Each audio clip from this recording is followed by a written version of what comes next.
What's going on, everyone? This is Vince with vshred.com, and today I'm back with another video on helping you grow your booty, and I'm going to show you 5 of the best exercises that you should start doing if you're looking to build up your glutes.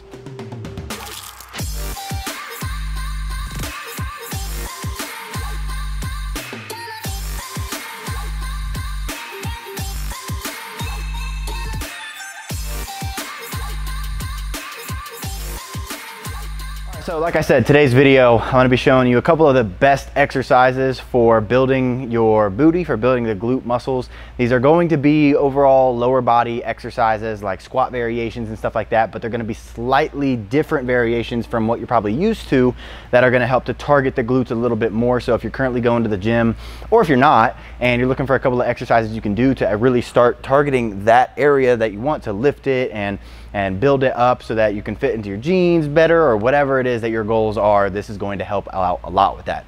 But if you are looking to like tone down or like tone up, I guess, your legs and try to burn a couple extra inches of fat off, I will say obviously nutrition and training are crucial, but another way to really advance your results is by getting a quality fat burner. That does not mean going to your local GNC and just picking whatever fat burner you see with the biggest sign. I mean, picking one that actually has research backing the ingredients in it, and the one that I recommend is Burn by Sculpt Nation. It's a 24-hour thermogenic fat burner that has 2 patented technologies in it that have been proven by like Harvard and Johns Hopkins to increase your resting energy expenditure, which is how many calories you burn at rest, crank up your metabolism, and help you basically burn fat a lot faster. So if you want to check that out, I'll put a link to it right below this video if you're looking for a new fat burner. It also gives you a lot more energy, helps out with like a little bit of mental clarity throughout the day, suppresses your appetite as well. So it makes getting in shape a lot easier. And I'll throw a 20% discount code on it while I'm at it, so you can get a little bit discount off the regular price too. So if you want to check that out, go ahead and click that link down there. All right, so getting into these exercises, the first one we're going to be doing is a Sumo Squat Pause. So this is a slightly different variation than a regular squat, and it's really going to be good for targeting your glutes a little bit better, because a lot of times if you're new to squatting, or if you're not super comfortable under the bar, targeting your glutes during a squat can be extremely difficult. So this is going to help you get a little bit better stretch in those glute muscles and just squeeze through a little bit easier, simply because your legs are going to be a little bit wider. Your feet are going to be wider than they normally are. Your toes are going to be slightly more pointed outward. And as you do this, when you squat down, you're going to feel a lot better of a stretch in your hamstrings and your glutes. And then as you squeeze up to the top, I want you to make sure that you are squeezing through your glutes. I think one of the biggest issues that I see when people are doing squats is they hinge out their butt super far, and they squat down and they squat back up and they keep their butt hinged out. You're missing a huge part of the exercise, which is at the top, to squeeze your glutes through. And as you squeeze your glutes through, you're really going to get that peak contraction of your glute muscles, which is really going to help you get that mind muscle connection with your glutes, which is crucial when you're trying to obviously build a specific muscle. So these Sumo Squat Pauses, you're basically just going to really control your tempo, going down slow, coming back up slow, squeezing through at the top, and also make sure that you are trying to keep the weight on the heels of your foot. You want to avoid the weight going out towards your toes. You could be putting a lot of stress on your knees that doesn't need to be there. Just by allowing your weight to be distributed evenly, you're going to make it a lot less there's going to be a lot less pressure on your knees basically, and it's going to feel it a lot better in the muscles that are supposed to be being worked. So exercise number 1, Sumo Squat Pauses. Exercise number 2 are going to be Barbell Split Squats. So split squats are one of my favorite exercises for just working the lower body muscles, but I especially like split squats because it's a slightly different variation from a regular squat that is a lot more sparing on your spine. When you're going down into a regular squat, your torso is obviously coming a lot more forward, and so there's going to be a lot more stress on your low back and obviously on your spine, and you have weight up on here, so it's going to be pressure on your spine as well. It's going to be compressing your spine. And so with a barbell split squat, there's not going to be as much pressure on your spine, so it's going to be a lot more sparing in that sense. but then B, because the split squat is also going to target the glute medius a lot better. And so the glute medius is just one of the most important glute muscles if you're trying to, if you're really trying to shape your glutes. And so here what you're gonna do is you're gonna get a barbell, put it between your legs, put whatever weight you want on each side. If you wanna start with no weight and work your way up, that's probably the smartest idea, because this exercise can be pretty difficult, especially when you're first starting out, especially with like balance and stuff like that. So putting it in between, and then you're going to basically kneel down first. And the reason for kneeling down first is because you want both of your knees to be about at a 90-degree angle when your back knee is touching the ground. Now, when you're actually doing the split squat, you want to stop probably about a ½ inch before your back knee touches the ground. Maybe you can tap it lightly, but you don't want to bounce off that back knee. So you're going to be going down, controlling it, and then push all the way back up. And then do not lock out your front knee at the top, but you do want to try to squeeze your quad at the top. So there's a difference between squeezing your quad and just straight locking out your knee. If you lock out your knee, you could end up hyperextending it, end up injuring yourself. You want to avoid that. Control the tempo.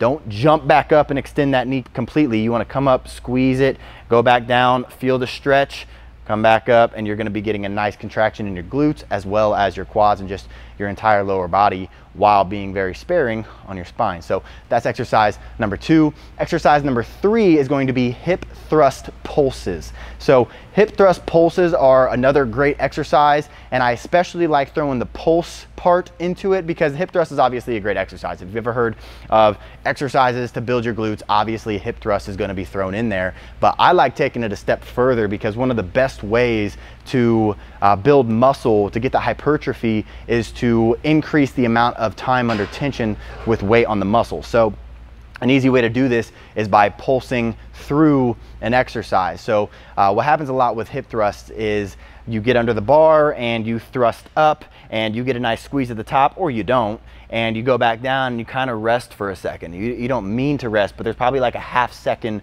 wasted at the bottom where that muscle could be under tension during that. And so instead of going up and then going down to the bottom and kind of resting for a second and then creating a little bit of momentum and coming back up, instead of doing that, what you're going to do is you're going to pulse through about 3/4, the middle 3/4 of this exercise. So the bottom's here, the peak is here, you're going to stay about right there. And so by staying in that one spot right there, pulsing through that, you're going to be lengthening and shortening those glute muscles, but you're also going to be keeping maximum time under tension for your glutes, which is going to help you stimulate the most muscle fibers. It's going to help you create the most micro muscle tears, and that's going to help you build it up bigger and stronger and really shape your glutes as best as possible. So use whatever weight you can here, put your upper back on that bench and really focus on squeezing up, and then as you go down, stopping probably about 3/4 of the way down so you can keep the tension on that muscle, and then rocking back and forth through that slow tempo. You're not going as fast as you can, you're not humping the air here, you're going tempo, really feeling the contraction in the glutes. So exercise number 4 now is going to be a cable kickback 1.5. So again, cable kickback, very common glute exercise, but I'm throwing a little twist in it so that you can maximize that time under tension again. Because when you hear about glute building exercises, you hear hip thrust and you hear cable kickback. And obviously you probably hear a couple of others as well. But the cable kickback can be taken to the next level. And that's exactly what we did here. So with cable kickback, obviously, you can use a handle on the cable and you can just dip your toe in that and you can kick it back. Or if your gym has one, or you can order one off Amazon, there's those little pads that I used in this example that you can basically wrap around your ankle, and then that's going to lock it into place, and it's a lot easier and a lot more comfortable to kick it back. But either work really. But here what you're gonna do is you're gonna back up a little bit from the machine, and then you're gonna get into a nice strong position. You're gonna have a slight bend in your opposite leg, and then your front and the leg that you're actually doing the kickback with, you want it to be almost at a 90-degree angle before you kick. That way you can really focus on pressing this weight backwards. Because what you don't wanna do is start kind of back and then kick and overextend. You wanna avoid that overextending portion of the exercise, simply because you're going to be using a lot of like your lower back. You're going to be putting your hips into a weird position. You want to keep your hips, you want to keep your pelvis neutral at all times.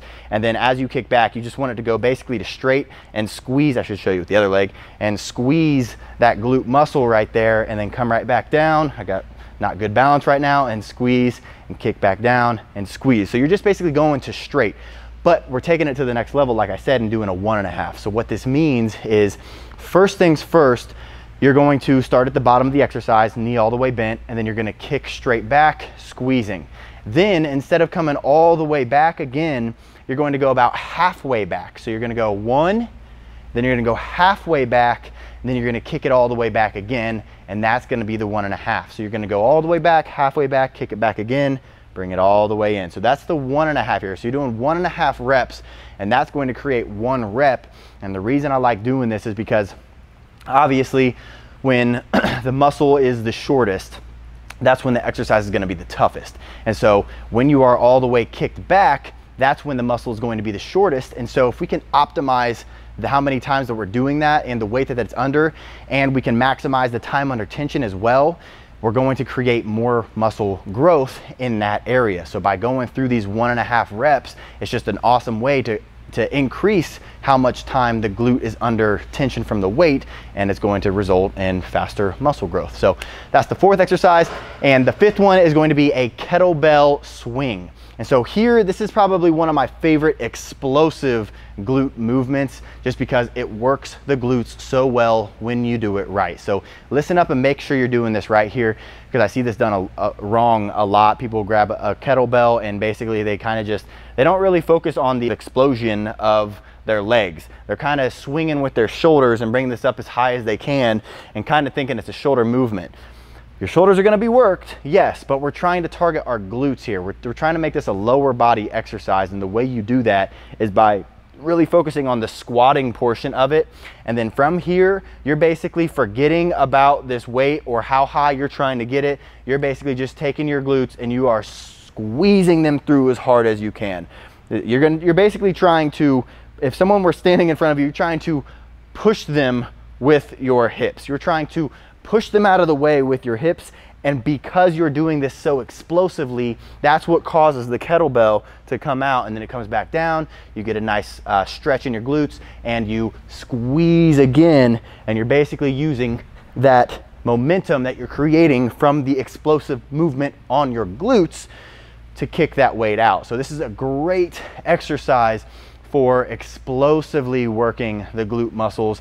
One of my favorite ones, especially for finishing off a leg or booty workout, simply because you can just completely fatigue the muscle with very minimal weight, and it's a great way to work your muscle a lot differently by doing those fast twitch muscle fibers, which is going to help you grow it in different ways as well. So these are all great exercises. Now, you don't necessarily have to go do all 5 of these at the gym. You can pick 2 or 3 of these, throw them into your leg day, and these are just gonna help you to target your glute muscles a little bit better and help you build and sculpt that booty. But if you are trying to tone down, obviously nutrition and exercise are overall are huge, and you can check out that fat burner as well if you forgot about that. But that's it, guys, for this video. If you found this helpful, if you're planning to use these tips, click that thumbs up button below for me. That really helps me know to keep making these videos for glutes or for gym videos or whatever it is. If you have any recommendations, throw it in the comment section for what you want me to make my next video about, and hopefully I can get that taken care of for you. But other than that, guys, hopefully this helped. Hope you enjoyed it, and I'll see you in the next one.